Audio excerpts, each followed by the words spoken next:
అందరికీ తెలుసు చేవెళ్ళ రోడ్లో జరిగినటువంటి యాక్సిడెంట్ మొత్తం రాష్ట్రాన్ని అంతా కూడా కలిసివేసినటువంటి సంఘటన.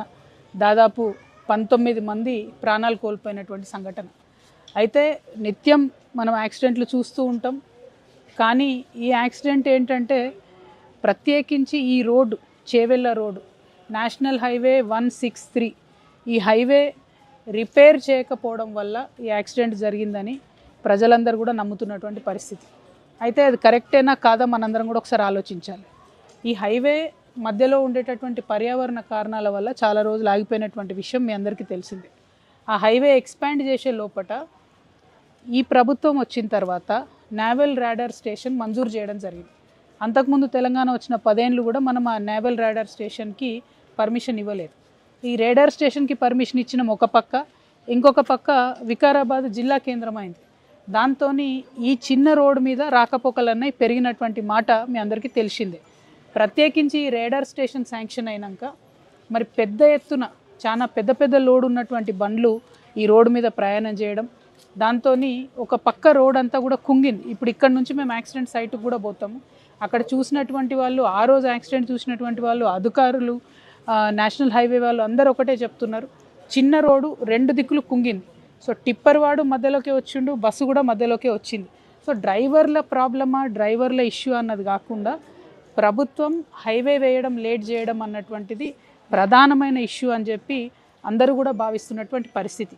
సరే యాక్సిడెంట్ జరిగింది, ఒకరి మీద ఒకరు నెపం నెట్టుకుంటే వచ్చేది లేదు, పోయేది లేదు.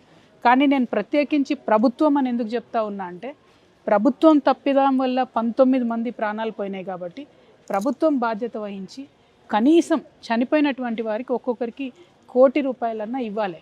అది వారి ప్రాథమిక బాధ్యత. మీ అందరికీ ఇక్కడ ఉండే రిపోర్టర్స్కి, చేవెళ్ళ ప్రాంత వాసులందరికీ కూడా తెలుసు, ఈ హైవే మీద గత కొన్ని ఏళ్ళుగా ఒక 300 పైచిలకు ప్రాణాలు కోల్పోయినటువంటి పరిస్థితి ఉన్నది. ప్రతిసారి ప్రాణాలు కోల్పోతుంది, ప్రతిసారి మనం అక్కడ పోయి ధర్నా చేస్తాము. తర్వాత ఏ గవర్నమెంట్ అన్నది కాదు, బీఆర్ఎస్లో అదే జరిగింది, కాంగ్రెస్లో అదే జరుగుతున్నది. నిన్న యాక్సిడెంట్ అయినాక చేవెళ్ళ పట్టణంలో చౌరస్తా మీద ధర్నా చేసిరు చాలామంది. పోతే ఎంత ఘోరం అంటే 19 మంది ప్రాణాలు పోయిన విషయం ప్రభుత్వం పక్కన పెట్టి ధర్నా చేసిన 30 మంది మీద కేసులు పెట్టింది. నేను ఈ ప్రభుత్వాన్ని తాండూరులోనా, చేవెళ్ళ కదా, తాండూరులో ఈ 30 మంది మీద కేసులు పెట్టింది. నేనేమంటున్నా అంటే ప్రభుత్వం ఫస్ట్ ఆ కేసులు వెనక్కి తీసుకోవాలి. మీరు రోడ్డు వేయండి, రోడ్డు వేయకపోవడం అన్నది ప్రభుత్వం తప్పు, అదే ప్రభుత్వం అన్న కానీ ప్రభుత్వం తప్పు. కాబట్టి ప్రజలకు కాంపన్సేషన్ పెంచండి. 7 లక్షల రూపాయలు సరిపోవు, ఖచ్చితంగా కుటుంబానికి ₹1,00,00,000 ఇవ్వండి. ఇప్పుడు చాలామంది గాయపడ్డ వాళ్ళని మేము చూసి వచ్చినాం. వాళ్ళు హాస్పిటల్ మంచిగా చూసుకున్నారు, నీట్గానే వాళ్ళు డిశ్చార్జ్ అవుతున్నారు. కానీ ఇటువంటి దెబ్బలు తగిలినప్పుడు లాంగ్ టర్మ్ ఇంప్లికేషన్స్ ఉంటాయి. కాబట్టి ప్రభుత్వం ₹2 లక్షల కాంపన్సేషన్ ప్రకటించింది. అది నాకు తెలిసి ఇప్పుడు ఉన్న వాళ్ళైతే ఎవరు మాకు రాలేదు, అందలేదని చెప్తున్నారు. దాన్ని దయచేసి పెంచమని అడుగుతూ ఉన్నాం. ఒక్కొక్కరికి కనీసం 10 లక్షలన్నా ఇవ్వమని అడుగుతున్నాం. దీనికి కూడా కారణం ఏంటంటే ఎవరితో మాట్లాడినా ఆ రోజు ఆ బస్సులో ప్రయాణం చేసిన వాళ్ళందరిలో కూడా మెజారిటీ కూలీ నాలి చేసుకునే వాళ్ళు ఉన్నారు. అటువంటి వాళ్లకు వచ్చే 2-3 నెలలు ఇంట్లో ఉండి రెస్ట్ తీసుకోవాలంటే మరి వచ్చే జీతం ఆగిపోతుంది.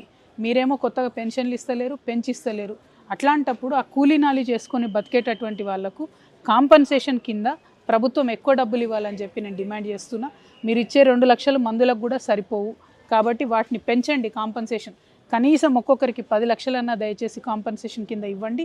బాధ్యత తీసుకోండి. తాండూరులో ధర్నా చేసిన వాళ్ళ మీద పెట్టినటువంటి కేసులు ఎత్తేయండి.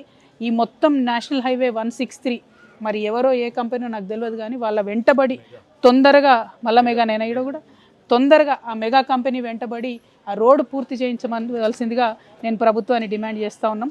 ఇక్కడ నుంచి మేము యాక్సిడెంట్ అయిన సైటుకు కూడా వెళ్తాం.